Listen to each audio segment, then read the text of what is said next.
Following flax and wheatgrass, turmeric is the third best-selling botanical dietary supplement, racking up $12 million in sales and increasing at a rate of about 20%.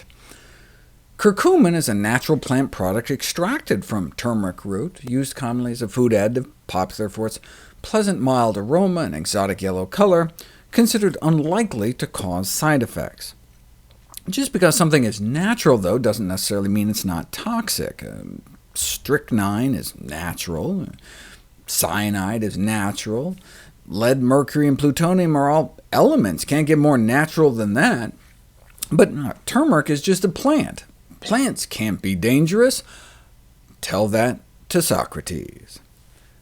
In considering the validity of the widely accepted notion that complementary and alternative medicine is a safer approach to therapy, we must remind ourselves and our patients that a therapy that exerts a biological effect is, by definition, a drug and can have toxicity. It cannot be assumed that diet-derived agents will be innocuous when administered as pharmaceutical formulations at doses likely to exceed those consumed in the diet. Traditional Indian diets may include as much as a teaspoon of turmeric a day, which is the equivalent of about this much fresh turmeric root. If you look at the doses of turmeric that have been used in human studies, they range from less than 1/16 of a teaspoon a day up to about 2 tablespoons a day for over a month, whereas the curcumin trials have used up to the amount found in cups of the spice, around 100 times more than what curry lovers have been eating for centuries. Still, without overt serious side effects in the short term at least, but if you combine both high-dose curcumin with black pepper for that 2,000% bioavailability boost, that could be like consuming the equivalent of 29 cups of turmeric a day.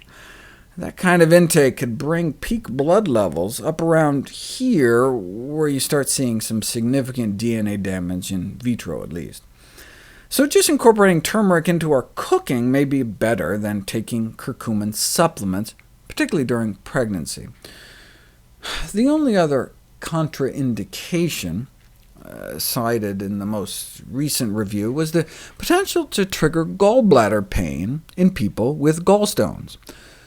If anything, curcumin may help protect liver function and help prevent gallstones by acting as a cholecystokinetic agent, meaning it facilitates the pumping action of the gallbladder to keep the bile from stagnating. In this study, they gave people a small dose of curcumin, about the amount found like a quarter teaspoon of turmeric, and using ultrasound, were able to visualize the gallbladder squeezing down in response, with an average change in volume about 29%. Optimally, though, you'd want to squeeze it in half, so they repeated the experiment with different doses, and it took about 40 milligrams to get a 50% contraction. That's about a third of a teaspoon of turmeric every day. On one hand, that's great, totally doable. But on the other hand, I'm thinking, wow, that's some incredibly powerful stuff. What if you had a gallbladder obstruction? If you had a stone blocking your bile duct, and you eat something like that makes your gallbladder squeeze down that hard, it could hurt. So patients with biliary tract obstruction should be careful about consuming curcumin. But for everybody else, these results suggest that curcumin can effectively induce the gallbladder to empty, and thereby reduce the risk of gallstone formation in the first place, and ultimately perhaps even gallbladder cancer.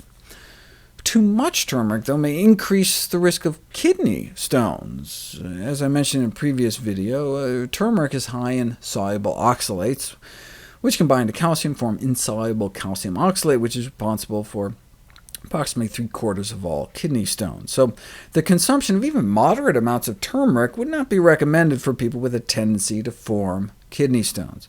Such folks should restrict the consumption of total dietary oxalate to less than 40–50 milligrams a day, which means no more than at most a teaspoon of turmeric. So for example, those with gout are, by definition, it appears, at high risk for kidney stones, and so if their doctor wanted to treat gout inflammation with high-dose turmeric, then that's where curcumin supplements might come into play, because to reach high levels of curcumin in turmeric form would incur too much of an oxalate load.